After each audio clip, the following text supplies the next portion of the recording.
Magandang araw mga ka-solar. So muli tayo nagbabalik, ang inyong ka-solar, si Solarens.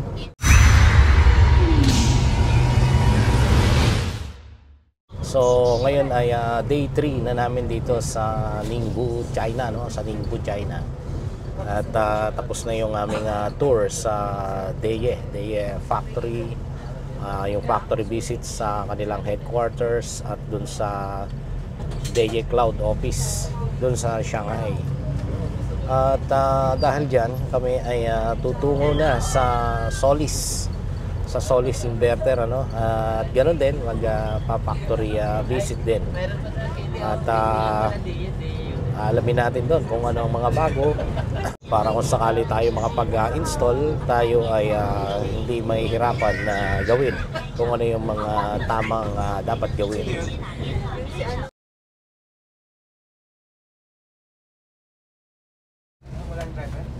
So ayan, kararating namin dito sa Jinglong. Ito na yung sa Solis, ano, pero part pa rin ng Ningbo. Ayan.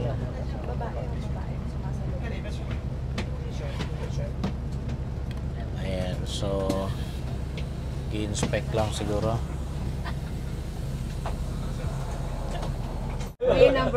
So kasalukuyan na tayo pumasok ngayon dito, ano, sa headquarters ng Jinglong. Ayan, Jinglong kasi ang company name ng Solis PV Inverter. So ayan. At pa-park na kami. So ito yung office niyan. Parking na kami. Meron na kaming welcome dito sa Solis Jinglong. Wow, welcome. Wow. Picture. Okay, maliliit kami sa harap. Maliliit tayo. Pagkapilan natin yung Oh, sige. Naka-video tayo. Dito. Diyan ka. Dito. Ayan. mga views sa harap. Ayan. Sabay takip sa tiyan. Ayos lang. Oo. Teka lang dyan. Sige. Ayan. Check. Here. Oh, galing tong photographer, ah. Kita ka ba, sir? Kita na. Ayan, naka-video tayo, ha. Ayan.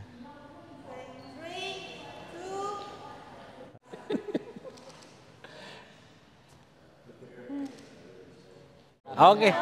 How there? There.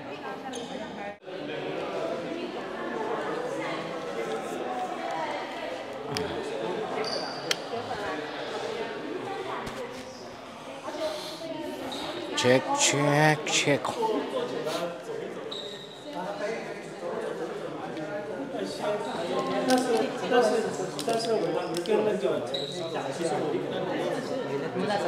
Sige.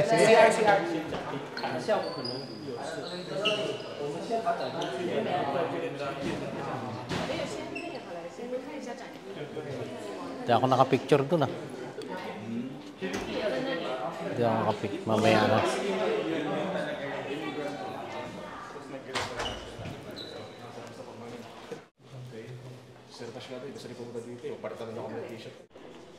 So pumasok tayo dito sa showroom nila at nakita natin dito, no, laki ng capacity nila, nasa 80 gigawatts, ha. Giga na yung pinag-usapan, hindi lang kilo.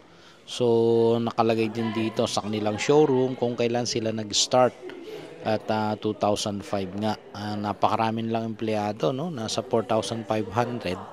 More than. And global yan, ibig sabihin world ang bilangan dyan sa dami. So ito 2005 sila nag-start at mamaya i-explain ni Brian, i-explain niya yan, yung kanilang pag-angat mula noong 2005. At itong area na to medyo secluded at medyo na-restrict tayo dyan para sa pagbibideo. So pinapakita lang dyan yung mga inverters mula simula hanggang sa kasalukuyan. So nag-gather up na kami rito. Ayan, binibigyan na kami ng audio para marinig naming mabuti yung explanation ni Brian. So pakinggan natin. And R&D team totally over 800. And our capacity here in factory is over 20 gigawatts. After our phase 3 starts, our capacity will be 120 gigawatts. And last year, 2023, we already shipped 30 gigawatts. And because we are a listed company, so till now, our total assets over $3.1 billion. And our factory started 2005, so now already 19 years. Here is our own factory. It's very near here, only 500 meters. 500 meters. And here from 2006, we started the overseas business, and we got the GA3 for the UK market. In 2009, we got the UL certification, and we started the US market. In 2010, we got the certification for Australian market. Here is our award from top PV brand, totally 9 consecutive. In 2019, we listed in stock market in Shenzhen. Here, our boss, very young guy. Yeah. And in 2022, we started became the third largest PV manufacturer in the world.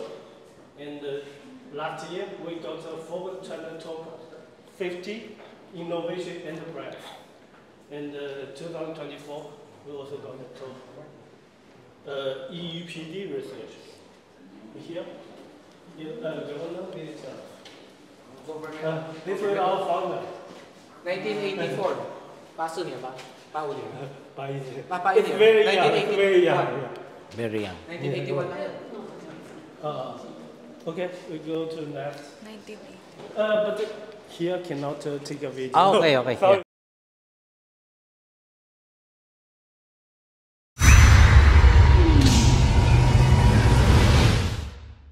Hanapin ko yung name ko.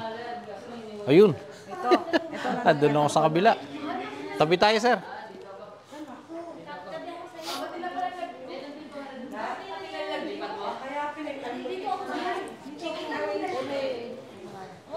Ito. Balik tayo. Palit tayo? Saan? Dito sana para malapit eh. Para lahat ng tanong mo, sir, masagot. Saan kami?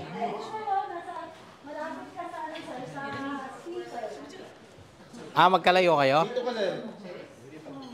Ay, hindi si Jason dyan eh. Ay.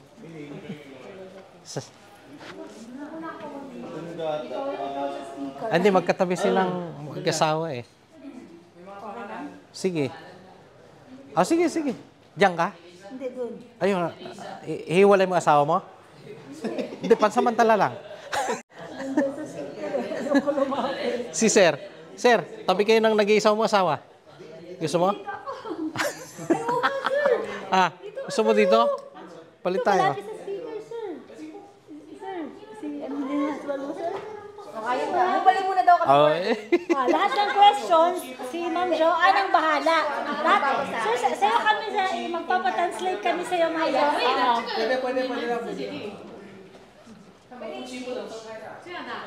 Pwede. Can we exchange? Pumula ako dito ka. Pwede daw? Pwede, okay. Okay. Sir, can I exchange?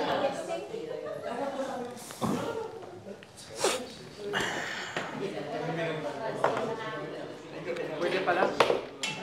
Pwede pala eh. Ano ba ipagmimitingan? Yung 50 kilowatt? Alam mo pala yung sa'yo na?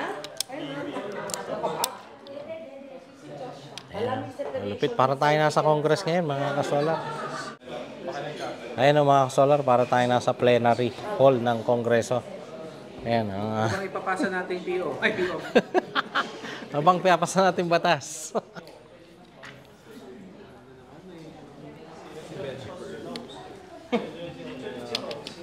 Ayun yung pangalan mo, kunin mo na lang. Pagpalitin. First time ako nakita ng opisina, may sariling Starbucks. Baka may McDo dyan. Pwede. Ayan, pang welcome. All foreign, no? Welcome to Solis Ningbo. Jinlong. Jinlo. Nakita natin yung mga Solis fans natin dyan. Yes. This is it. So yung ganyan sa'yo. Cheer. Lumabas ang kakulitan. I invoke my right for self-incrimination. Mr. Chair, I invoke my right for self-incrimination. Friend lang kami. Friends lang po. Gusto kong gayahin si Robin Padilla. Kaya lang.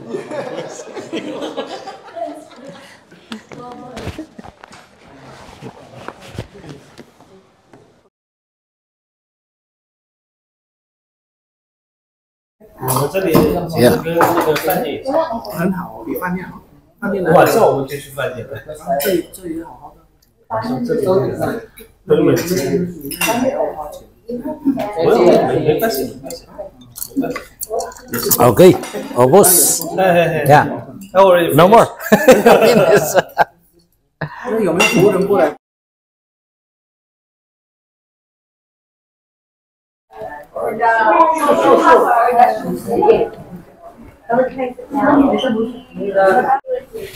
So, ayun mga ka-solar, papasok na naman kami sa factory nila mismo, doon sa pagawaan. Kaya lang, hindi kami allowed mag-video doon, kaya nagre-ready muna kami. Ayan so dito lang muna kami sa labas, makakapag-video. And, the rest is history. Ika nga, ikikwento na lang natin, no? Ikwento na lang natin yung mangyayari. So, ayun. Ready na. So, papasukin natin ngayon ay inverter, mga inverter ng Solis, hybrid at saka grid tied. Titingnan natin mismo yung pagawaan at malaman natin yung proseso sa paggawa ng control board hanggang sa packaging. Okay, so yun lang.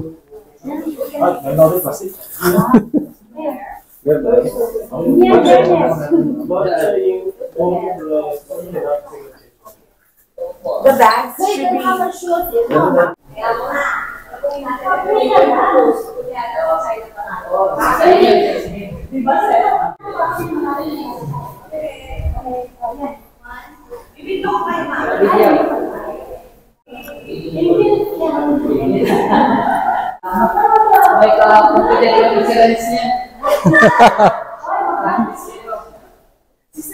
Yeah. Pasok na kami sa Solis. Ito at naka-uniform kami para sa safety. Ayan at siyempre policy ng company. Okay. At bago kami pumasok, siyempre may protocol pa yan. At yun nga, nasa production line na kami. At ito mga circuit yan. Mga motherboard, napakabilis ng gawa dyan. At binibake pa yan. Talagang precise ang paglalagay niyan. Bukod dun sa baking, para maprotektahan. Meron pang coating na nilalagay at saka nilalagay yan sa oven para kapit na kapit. Napakaraming motherboard yan. Tapos ito yung capacitor, ang bilis ilagay niyan. Para lang nagtatahi. Napakabilis. At yung production nila yan umaabot ng more than 2,000 2,000 sa isang araw. So nakikita ko na machine na ginagamit nila dito ABB, tapos ito mga robotics, ayan, lagay na ng heatsink, tapos andyan magpa-packaging na yan. So ang bilis ng pagka-package nila dyan. So, mamaya nasa karton na yan. Tapos dinadala dun sa taas. Ayan, yung mga bawat isang yan dinadala sa taas for final testing and sealing. Ayan, so ibabox na. O, pwede nang dalhin sa Pilipinas. Ganun lang kabilis, oh. Ayun, at maraming salamat sa panonood mga ka-Solar. Muli ang inyong ka-Solar, si Solarens.